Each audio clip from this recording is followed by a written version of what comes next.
अध्यक्ष महोदय, माननीय अजित पवार दादांनी जो अर्थसंकल्प मांडला त्या चर्चेत भाग घेण्यासाठी मी या ठिकाणी उभा आहे। अध्यक्ष महोदय, आज छत्रपती संभाजी महाराजांची पुण्यतिथी आहे। त्यांच्या पवित्र स्मृतीला विनम्र अभिवादन करतो। या ठिकाणी छत्रपती शिवाजी संभाजी महाराजांनी स्वराज्याच्या रक्षणासाठी बलिदान दिलं। 201 लढाया त्यांनी केल्या आणि कधीच त्यांनी पराभव पाहिला नाही। त्यांचा पराभव झाला तो त्यांच्यात फितुरी झाल्यावर झाला। आपल्याच लोकांनी त्यांना दगा दिला आणि त्यांना अटक झाली।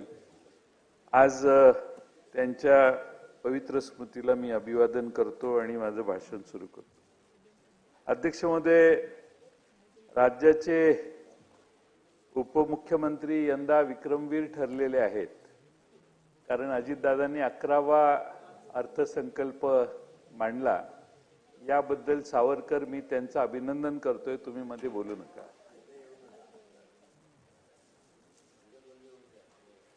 अध्यक्ष महोदय, त्यांचं अभिनंदन करत असताना या अर्थसंकल्पाचं वर्णन करत असताना दुर्दैवाने मला हे सांगावं लागतंय की बडा घर आणि पोकळ वसा। अध्यक्ष महोदय, 237 आमदारांचं बहुमत सरकारच्या मागे आहे आणि ज्यांनी बहुमत दिलं ते फार आशा करून त्या दिवशी टेलिव्हिजनच्या समोर महाराष्ट्रातली जनता बसलेली होती। त्यांना पदरी निराशा आली। अनेक महापुरुषांचा उल्लेख दादांनी केला, त्यांना वंदन करतोच मी, पण त्यातही त्यांनी पुण्यश्लोक अहिल्यादेवी होळकरांचा उल्लेख केला। अहिल्यादेवी होळकरांनी धार्मिक स्थळांना मोठी मदत केली, शेतकऱ्यांना भरभरून मदत केली। त्यांचं नावाचा उल्लेख केला म्हणून हा प्रश्न आहे की महाराष्ट्रातल्या शेतकऱ्यांनी अर्थसंकल्पाने अध्यक्ष महोदय काही दिलं नाही। पुण्यश्लोक अहिल्यादेवींच्या खजिन्यामध्ये पेशव्यांना कर्ज देण्याची ताकद होती।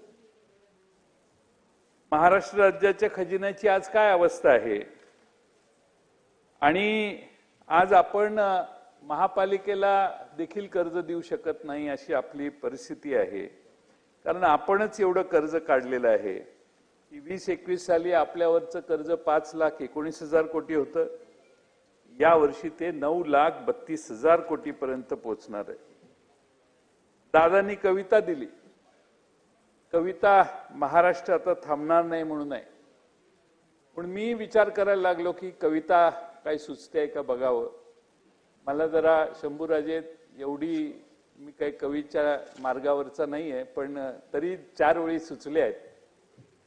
सज्जन आता जगणार नाही, दुर्जन आता मरणार नाही, महाराष्ट्र आता थांबणार नाही, गुन्हेगारी थांबणार नाही, रक्तपात रोखणार नाही, महाराष्ट्र आता थांबणार नाही, पक्षफोडी करून आम्ही दमणार नाही, जनतेच्या सेवेत आम्ही रमणार नाही, महाराष्ट्र आता थांबणार नाही, आश्वासने पूर्ण करणार नाही, विकासाची वाट धरणार नाही, महाराष्ट्र आता थांबणार नाही, रोजगार देणार नाही, शिक्षण व आरोग्याची सेवा सुधारणार नाही, महाराष्ट्र आता थांबणार नाही। अध्यक्ष महोदय, मागच्या वेळच्या भाषणामध्ये दादांनी तुकाराम महाराजांचे अभंग उद्धृत केलेले होते, पण यावेळी मात्र तुकोबांना थोडंसं दादांनी दूर केलेलं आहे मुनगंटीवार साहेब। आणि प्रश्न असा आहे की का दादा इतके तुकोबांच्या पासून दूर केले? पण ठीक आहे, ते काय हरकत नाही, पण तुकोबाच्या बरोबर आता एकनाथालाही दूर सारायचा प्लॅन तयार केलेला आहे। कारण अध्यक्ष महोदय, एकनाथरावांनी जे काही निर्णय घेतलेले, आनंदाचा शिधा आहे, ज्येष्ठ नागरिक तीर्थाटन योजना आहे, याला काय उल्लेख सभा या अर्थसंकल्पात दिसत नाही। अध्यक्ष महोदय, आणि त्यामुळं या अर्थसंकल्पाचं हे देखील एक वैशिष्ट्य आहे पण खरं म्हणजे अध्यक्ष महोदय आपल्याला माहिती आहे आपण मराठवाड्यातले आहात. आपल्या प्रभू रामांचा उल्लेख भाषणात झाला. रामटेकला सांस्कृतिक महोत्सव करणार आहे. पण अध्यक्ष महोदय आपण असं म्हटलं जातं की रघुकुल रीत सदा चली आए, रघुकुल रीत सदा चली आए, प्राण जाए पर वचन न जाए. विधानसभेच्या निवडणुकीच्या आधी जी वचनं आपण महाराष्ट्राला दिली, माझ्याकडं मोठा गठ्ठा आहे. याच्यात संकल्प पत्र 2024चा महाराष्ट्र असेंब्लीचा, त्यातलं एकही आश्वासन अध्यक्ष महोदय पूर्ण झालं नाही. अध्यक्ष महोदय कोरोनाच्या काळात ज्या शिवभोजन थाळीने लाखो लोकांना आधार दिला, जी भुजबळ साहेबांनी सुरू केलेली त्यांच्या कल्पनेतनं आलेली ही थाळी बंद करण्याचा निर्णय होऊ नये एवढी अपेक्षा करतो. तुम्ही म्हणताय खाली बसून म्हटलाय तेही मी हे करतो. पण अध्यक्ष महोदय आज राज्याची अवस्था, अर्थव्यवस्था $1 ट्रिलियन करण्याचं माननीय मुख्यमंत्री महोदय सतत सांगतात. मी अनेक वेळा सांगितलं की त्यासाठी आपला विकासवाढीचा वेग अध्यक्ष महोदय 14-15% गेला पाहिजे.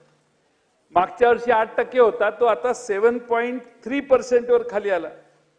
त्यामुळे $1 ट्रिलियन अर्थव्यवस्था कशी होणार आणि कधी होणार याचा हिशेब केला तर जे उद्दिष्ट सरकारने ठेवलंय त्याच्यापेक्षा कदाचित दुप्पट तिप्पट कालावधी आपल्याला या व्यवस्थेला पोचायला जाईल असं मला वाटतंय. अध्यक्ष महोदय माननीय अजितदादांनी आणखीन एक मोठा विक्रम केलेला आहे. मला जेवढं माहिती आहे तेवढं बघितलं तर आजपर्यंत महाराष्ट्रामध्ये एवढा महसुली तुटीचा अर्थसंकल्प कुणी सादर केला नव्हता. 45,891 कोटीची महसुली तूट दादांनी सभागृहासमोर मांडलेली आहे. हा अर्थसंकल्प मांडत असताना एवढी प्रचंड तूट अध्यक्ष महोदय, मागच्या 20,000 कोटीची 26,000 कोटी झाली. म्हणजे आता ही जी काही 45-46,000 कोटीची तूट आहे ती सुधीर भाऊ कदाचित 50,000 कोटीवर जाऊ शकते किंवा 60,000 कोटीवर जाऊ शकते. आणि त्यामुळं प्रचंड मोठी तूट अर्थसंकल्पात केली आहे.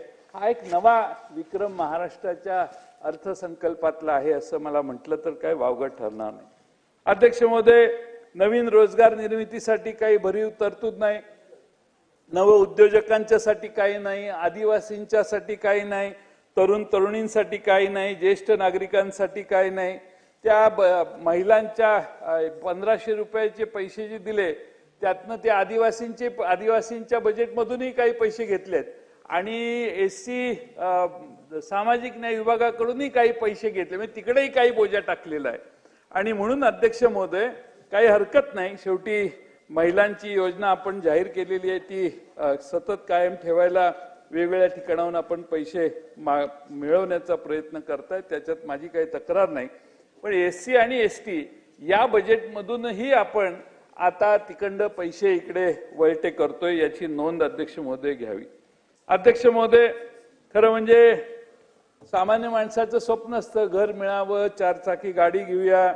पण अध्यक्ष महोदय या सगळ्यांच्यावर आता कर दादांनी त्यांच्या पार्ट 2च्या भाषणात वाढवलेले आहेत. आता नवीन औद्योगिक धोरण आणणार आहेत.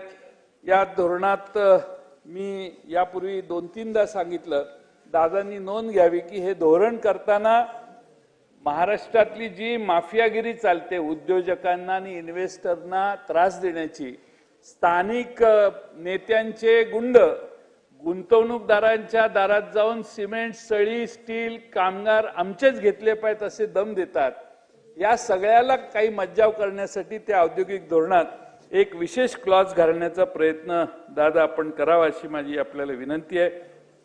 मराठवाड्याच्या विकासासाठी काही याच्यात फारसं भरीव नाही आहे.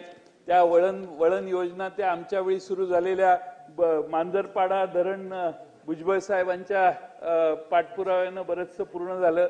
ते अध्यक्ष महोदय ते प्रकल्प चालूच आहेत. पण मराठवाड्याला विशेष काय तर त्याचं चित्र या बजेटमध्ये आम्हाला कुठं दिसलं नाही. अध्यक्ष महोदय कोरोनासाठी आपण फार आरोग्याकडे कोरोनापासून जास्त लक्ष द्यायला लागलो. आता ह्या सरकारने लक्ष देणं गरजेचं होतं.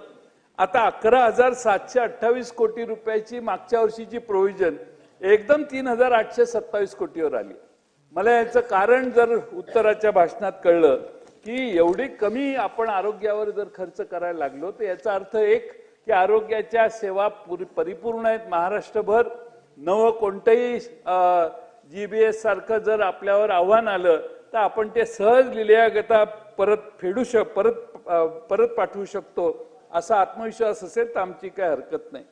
अध्यक्ष महोदय, या ठिकाणी मी एवढंच सांगेन की अध्यक्ष महोदय, आज आपल्या सरकारमध्ये आपण बऱ्याच गोष्टी अशा आहेत की आपण फॉरेन डायरेक्ट इन्व्हेस्टमेंटचा डंका वाजवतो, GDPचा डंका वाजवतो. 23-24 साली मी परवाही सांगितलं की 23-24च्या अनुसार दरडोई उत्पन्नात भारतात आपण कमी आहोत, खाली गेलेलो आहोत. गुजरात आपल्यापेक्षा वर गेलेला आहे. याची नोंद सरकारने घ्यावी. तर आम्हाला आरोप केला जातो की आम्ही गुजरातचं कौतुक करतो. आम्ही गुजरातचं नाही कौतुक करत. आम्ही तुम्हाला जागं करण्याचा प्रयत्न करतोय की ते आपल्या फार पुढे जायला लागले आहेत. एवढीच आमची त्यात भूमिका आहे. अध्यक्ष महोदय, आज या ठिकाणी GDP मध्ये देखील देशाच्या GDP मध्ये आपला 2% आपला पोर्शन कमी झालेला आहे. हेही गंभीर आहे. आणि केंद्र सरकारने सांगितलेलं आहे की महाराष्ट्राची ग्रोथ स्टॅग्नंट झालेली आहे. मॅन्युफॅक्चरिंग आणि सर्व्हिस सेक्टरमध्ये आपल्या ग्रोथला घट झालेली आहे. लेबर फोर्स पिरियडिक सर्वे 2023-24 ने महिलांच्या बेरोजगारीत आता वाढ झालेली आहे असंही देखील आकडेवारी पुढे आलेली आहे. आणि म्हणून अध्यक्ष महोदय, मी या ठिकाणी एवढंच सांगेन की आपण थोडंसं जागं होण्याची गरज आहे. ठीक आहे, आपल्या भाषणात आपण प्रचंड मोठे प्रकल्प जाहीर केलेले आहेत, पण त्या प्रकल्पासाठी निधी किती देणार, प्रत्येक प्रकल्पाची कॉस्ट काय, शेवटी हा अर्थसंकल्प आहे. मुख्यमंत्र्यांनी एखादं भाषण केलं आणि सांगितलं आम्ही इकडून तिकडे टनेल करणार आहे, माझी तक्रार नाही. पण ज्यावेळी अर्थसंकल्पात सांगितलं जातं की 4 टनेल आहेत, कोस्टल रोड आहे, महाराष्ट्रात आणखीन कुठं कुठं प्रोजेक्ट करणार आहे, तर त्याची टोटल कॉस्ट काय, त्यात आमचं सरकार किती गुंतवणूक करणार आहे आणि किती कालावधीत प्रोजेक्ट पूर्ण करणार आहे, याचा तपशील जर सभागृहाला मिळाला तर अधिक बरं होईल असं मला वाटतं. अध्यक्ष महोदय, मी मगाशी जसं महसुली तुटीचं सांगितलं तसं राजकोषीय तूट देखील अध्यक्ष महोदय 1,10,000 कोटीहून आता 1,36,000 कोटीवर गेली. म्हणजे 1.5 लाखावर जाणारच ती अध्यक्ष महोदय by the end of this financial year. आणि त्याचा अर्थ असा आहे की आपण प्रचंड मोठ्या प्रमाणात म्हणजे आता 9,32,000 कोटी रुपयाचं कर्ज जर असेल तर आपण आता आपला आर्ग्युमेंट काय आहे, आम्ही फक्त 18-19% पोहोचलोय, 25% पोहोचलो तरी चालतं. मला मान्य आहे चालतं, पण त्याने मग प्रायोरिटी सेक्टर परिणाम त्याच्यावर होतो. गोरगरिबांना जे निधी मिळण्याची आवश्यकता असते, मदत मिळण्याची आवश्यकता असते, ते सगळे सेक्टर मध्ये कपात होते आणि मग ठराविक सेक्टरला नाईलाजाने पैसे द्यावे लागतात.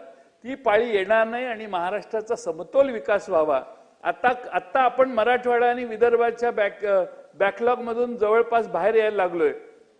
तर आता नवीन बॅकलॉग सुरू करायचा कार्यक्रम सुरू झालेला आहे.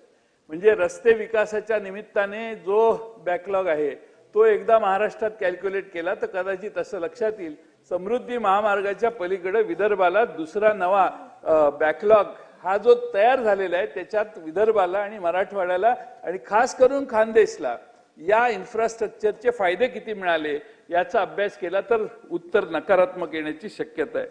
अध्यक्ष महोदय, आज आपण डबल इंजिन सरकार म्हणतो, आमचं ऑब्जेक्शन नाही, पण निवडणुकीच्या आधी डबल इंजिन सरकारच्या नावाने आपण लोकांना आवाहन करतो. पण निवडणूक संपल्यानंतर केंद्र सरकारकडून जी ग्रांट्स इन एड येते ती अध्यक्ष महोदय लगेच कपात होते. त्यामुळं मागच्या वेळी आपल्याला अध्यक्ष महोदय 23-24 ला 65,444 कोटी आले, 24-25 ला एकदम 52,000 कोटी रुपये आले. अध्यक्ष महोदय, आपल्या टॅक्स मधला वाटा 69,000वरून 77,000 कोटीवर गेला. म्हणजे आपण कॉन्ट्रीब्युशन केंद्र सरकारच्या टॅक्स मध्ये जे काही देशात कर गोळा होतो त्यात आपलं कॉन्ट्रीब्युशन जास्त असताना देखील केंद्राकडून येणारी मदत कमी व्हायला लागली आहे. ही खरं म्हणजे अध्यक्ष महोदय चिंतेची बाब आहे. महागाई कमी करण्यासाठी काही ठराविक याच्यात ठोस उपाययोजना असतील असं वाटलं, तेही नाही. एक्सपोर्ट मध्ये घट होते, हाही दुसरं आव्हान आपल्या सर्वांच्या समोर आहे. मुंबईचा पर कॅपिटा इन्कम चांगला आहे, मुंबईचा विकास झाला पाहिजे, त्यात काही आमची तक्रार नाही. पण बिग तिकीटचे ज्या योजना प्रोजेक्ट्स मोठे मोठे जाहीर केले, अध्यक्ष आज महाराष्ट्रात परिस्थिती काय, कॉन्ट्रॅक्टर बोर्ड लावायला लागलेत की आम्हाला जेवढे पैसे आले तेवढे आम्ही काम केलेलं आहे, पुढचे पैसे आले तर आम्ही पुढचं काम करू. अशी महाराष्ट्रात कॉन्ट्रॅक्टरांची सरकारबद्दल गैरविश्वास निर्माण झालेला आहे. कॉन्ट्रॅक्टर आंदोलन करायला लागले आहेत, जिल्ह्यामध्ये कॉन्ट्रॅक्टर उपोषणाला किंवा धरणं धरायला बसलेले आहेत. मग एवढं चांगलं जर सगळीकडे असेल तर मग त्यांचे पेमेंट कधी मिळणार, हाही दुसरा अध्यक्ष महोदय माझा प्रश्न आपल्याला आहे. आणि अध्यक्ष महोदय मी तुम्हाला सांगितलं की विविध जिल्ह्यात डिस्पॅरिटी इतकी मोठी तयार करतोय आपण की मुंबईचं दरडोई उत्पन्न 4.5 लाख आहे आणि नंदुरबारचं 1.5 लाख आहे. मग मुंबईच्या जवळ नागपूर, रायगड, सिंधुदुर्ग, कोल्हापूर, पालघर हे बऱ्यापैकी आहेत. पण बाकी सगळ्या जिल्ह्यांचं दरडोई, तुमच्या जालना जिल्ह्याचं दरडोई उत्पन्न बघा अध्यक्ष महोदय फार कमी आहे. त्यामुळं या ठिकाणी ह्युमन डेव्हलपमेंट इंडेक्स मध्ये देखील दुसरे जिल्हे मागे जायला लागलेले आहेत आणि ठराविक जिल्ह्यांच्यावरच भर आहे. हे अध्यक्ष महोदय आपण लक्षात घेतलं पाहिजे. अध्यक्ष महोदय 45,000 पानंद रस्ते बांधणार असा उल्लेख आहे. प्रोव्हिजन आहे का? प्रोव्हिजनच नाही. 45,000 पानंद रस्ते बांधणार असेल तर किमान एक 10,000 कोटी रुपये तरी दादा उत्तराच्या भाषणात या पानंद रस्त्यांसाठी आपण ठेवाल अशी अपेक्षा करतो. अंगणवाडी आशा सेविकांना 15,000 रुपये पगार करणार होते, कमिटमेंट आहे जाहीर, काही उल्लेख नाही. शेतकरी सन्मान निधी योजनेसाठी मुख्यमंत्र्यांनी 3,000 रुपये देणार म्हणून जाहीर केलं, बजेटमध्ये दादा याचा उल्लेखच नाही.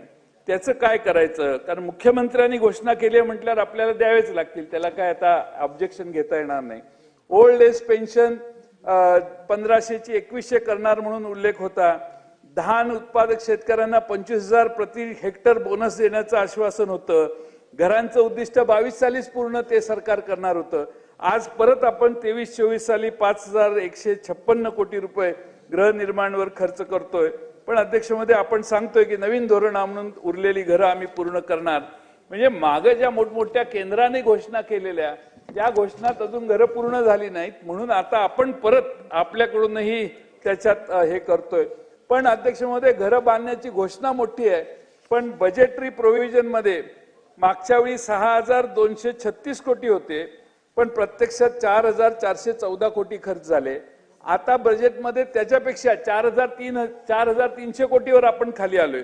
घरं बांधायची आश्वासनं मोठी मोठी देतो आपण, पण बजेटरी प्रोव्हिजन कमी होते आहे, हे चिंतेची बाब आहे अध्यक्ष महोदय. पाणी पुरवठ्याची गोष्ट तशीच आहे. आमचे गुलाबराव पाटील साहेब दिसत नाही तिथं.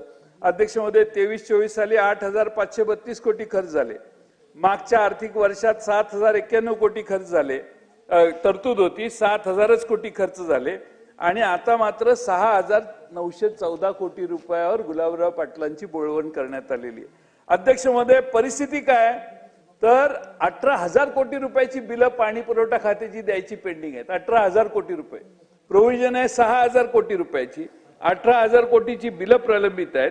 जलजीवन मिशनची केंद्रीय स्कीम आहे आणि अध्यक्ष महोदय आमच्याच जिल्ह्यात सांगली जिल्ह्यातलं काम हे सांगतो, 100 कोटी रुपये मागितलेले जिल्ह्यातून, पण प्रत्यक्ष 12 कोटी रुपये मंजूर करण्यात आले. आणि गमतीचा भाग असा आहे की 20 कोटीचे बिले अजून प्रलंबित आहेत. म्हणजे अध्यक्ष महोदय परिस्थिती बिकट आहे.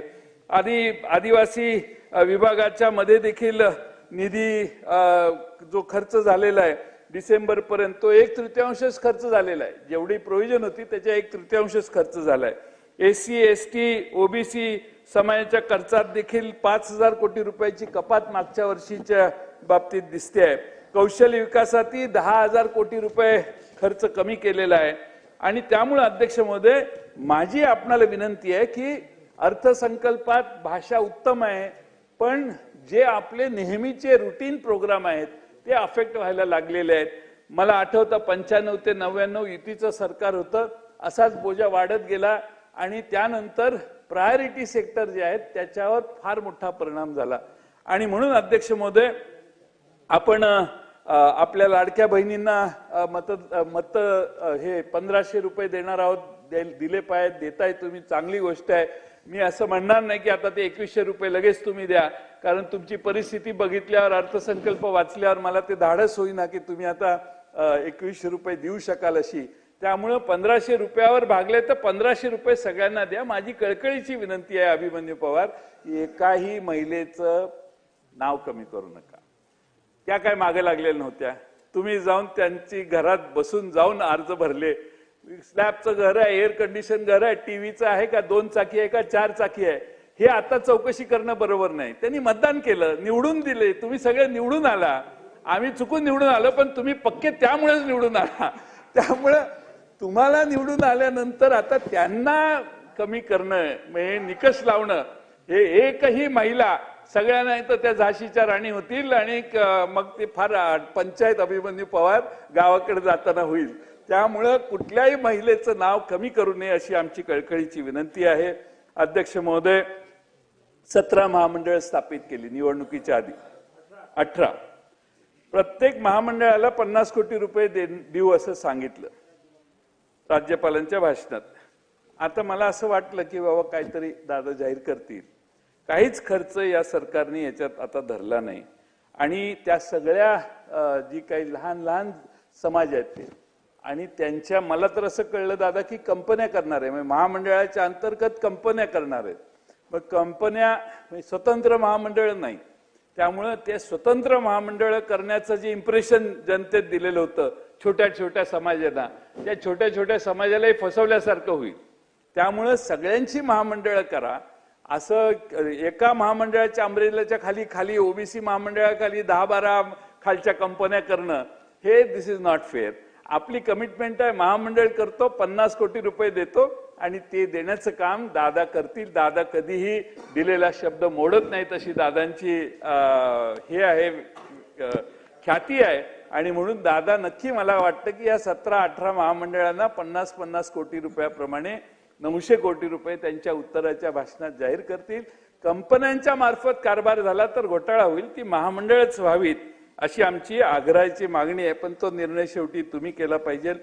शेतकऱ्यांची ग्रोथ रेट, एकच सेक्टर आहे असा साहेब की ज्याच्यात शेतकरी म्हणजे शेती, ज्याच्यात यंदाचा ग्रोथ रेट चांगला आहे. म्हणजे सर्व्हिसेस कमी झाल्या, इंडस्ट्रीमध्ये देखील कमी झालेलं आहे आपलं, पण शेतीमध्ये आपला ग्रोथ रेट चांगला आहे. पण दुर्दैवानं कालच्या बजेटमध्ये ग्रोथ रेट चांगला असणाऱ्या सेक्टरलाच फार कमी पैसे दिलेले आहेत. 7,000 कोटीची तरतूद कमी केलेली आहे आणि त्यामुळं कृषी मंत्री या ठिकाणी बसलेले आहेत. तर त्यांना चांगलं काम महाराष्ट्रभर करायचं असेल तर जास्तीचे पैसे तुम्हाला देण्याची आग्रह आम्ही दादांच्याकडे करतो असं या निमित्तानं सांगतो. कारण ग्रोथ रेट चांगला आहे, त्यातच गुंतवणूक जास्त केली तर न्याय मिळू शकतो. शेवटी प्रश्न बांधकाम, सार्वजनिक बांधकाम विभागाचा आहे. अध्यक्ष महोदय, 19,000 कोटीची तरतूद केलेली आहे. देणी किती आहेत? सत्यजित देशमुख, तुमच्या मतदारसंघातल्या कामांची बिलं द्यायची बाकी जर असतील तर ह्या 46,000 कोटीची देणी आहेत, त्यात ती पैसे आहेत. 46,000 कोटी रुपये अजून सरकारचे देणं आहे आणि ते बांधकाम मंत्री महोदय नाही आहेत, पण बांधकाम मंत्री महोदय म्हणत होते 31 तारखेच्या आत मला 18,000 कोटी रुपये तरी द्या. त्यांना मिळाले की नाही माहित नाही, दादा त्याच्यावर प्रकाश टाकतील. पण 46,000 कोटीची जर देणी अध्यक्ष महोदय असतील तर मग हे वर्षही आमच्या शिवेंद्र बाबांचं गेलं आणि पुढचं वर्षही कामाला गेलं, कारण 2 वर्षात 19,000-38,000 कोटी रुपये खर्च होणार. त्यामुळे एवढ्या मोठ्या प्रमाणात सरकारला देणं आहे असं मला वाटतंय की थोडी काळजी आहे. मी या निमित्तानं एवढीच विनंती अध्यक्ष महोदय करतो की आपण या अर्थसंकल्पाकडे बघत असताना, या अर्थसंकल्पामध्ये आता भारतीय जनता पक्षाने आणि इतर पक्षाने काय कमिटमेंट दिल्या आणि काय पूर्ण झाल्या ह्याच्या खोलात जाऊन मी सभागृहाचा वेळ घेत नाही. तुम्ही भाजपने तयार केलेला अर्थसंकल्प त्यांनी तुम्हाला दाखवला नसेल तर माझ्याकडे एक कॉपी आहे, मी तुमच्याकडे पाठवून देतो. परंतु अध्यक्ष महोदय, या निमित्तानं माझी आपणाला विनंती आहे की आपण, महाराष्ट्र हे एक प्रगतिशील असणारं राज्य आहे आणि प्रगतिशील असणाऱ्या राज्याची उत्पन्न प्रचंड आहे. उत्पन्न कमी आहे असं नाही मी म्हणत, उत्पन्न प्रचंड आहे. त्यामुळं कर्ज काढण्याचं जे प्रमाण आपण करतोय, आपण जसं कर्ज काढतो 9 लाखाच्या वर आपण गेलो, परत MMRDA आणि म्हाडा आणि हे सिडको आणि बाकीच्या याच्याकडून आपण जर काही पैसे घेतले असतील तर ते आपण ही जी 9,32,000 कोटीची फोड आहे दादा, ती तुम्ही तुमच्या उत्तरात सांगा. आणि MMRDA कडून किती प्रोजेक्ट चालू आहेत आणि त्यांचं कर्ज किती घेतलंय, आणि महाराष्ट्र सरकारने या सगळ्या इन्फ्रास्ट्रक्चरला MMRDA, MSRDC, सिडको, म्हाडा यांच्यासाठी गॅरंटीज किती लाख कोटी रुपयाच्या घेतलेल्या आहेत याचंही चित्र सभागृहाच्या पटलावर उत्तराच्या भाषणात आपण द्यावं अशी माझी कळकळीची विनंती आहे. पण एकूण आपण चांगला अर्थसंकल्प मांडला, 11वा अर्थसंकल्प असल्यामुळं मी तुमचं पुन्हा पुन्हा पुन्हा अभिनंदन यासाठी करतो की आपण यावेळी अनेक विक्रम केलेले आहेत. पण मी जो दुसरा विक्रम सांगितला 45,000 कोटी रुपयाचं डिफिसिट, 46,000 कोटीचं, ही काळजी करण्यासारखं आहे. त्याचा शेवटच अर्धा मिनिट घेतो. त्याचा परिणाम असा होतो, मी 99 साली हे खातं सांभाळलं. डिफिसिट मध्ये बरेच 3 वर्ष गेली. तर येणारा मंत्री येतानाच सांगतो, दादा माझे पैसे कट करू नका हा. कारण प्रत्येक मंत्र्याच्या मनात धास्ती असते की कट लागेल, आणि कट लागेल अशी धास्ती असल्यामुळं अर्थमंत्री आपल्याला कट लावू नये ह्याचा प्रयत्न करत असतात सगळे मंत्री. आणि 45,000 कोटी रुपये म्हणजे फार आहे. पूर्वी 4,000 5,000 कोटीचं डिफिसिट असायचं. 45,000 कोटी म्हणजे ह्या मंत्रिमंडळातल्या सगळ्या मंत्र्यांना दादांना शरण गेल्याशिवाय आता पर्याय राहणार नाही.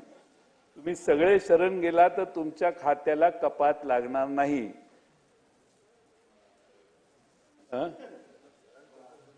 नाही, मी हा खेळ फार वर्षापूर्वी करून बसलेलो आहे.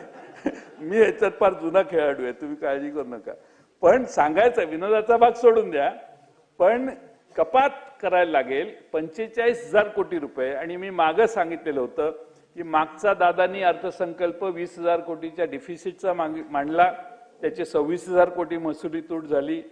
त्या 20,000 कोटीच्या डिफिसिट नंतर जे 3 मागण्या मांडल्या, ज्या दिवशी अर्थसंकल्प मंजूर झाला त्या दिवशी पुरवणी मागणी 90,000 कोटी रुपयाची या सभागृहाने मंजूर केलेली. त्यानंतर दोन पुरवणी मागण्या आल्या, सगळ्यांची बेरीज 1,60,000 कोटी रुपयाची झाली.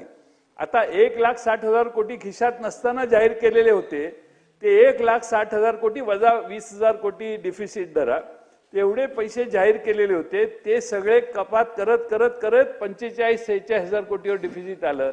याचा अर्थ सरकारने मागच्या वर्षी वर्षभरात जे अर्थसंकल्पानंतर पैसे सरकार सभागृहाच्या समोर मांडले आणि मंजूर करून घेतले, त्यातले 1,10,000 कोटी रुपये खर्चच केलेले नाही.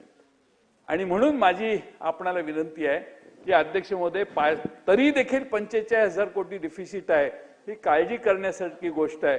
दादांनी याच्यात लक्ष घालून या संदर्भात हे डिफिसिट पुढच्या वर्षी राहणार नाही आणि पुन्हा अधिक्याचा अर्थसंकल्प मांडला तर राज्यात प्रत्येकाला कॉन्फिडन्स येतो की काय अडचण नाही, आपण काम करूया, आपले पैसे मिळणार आहेत.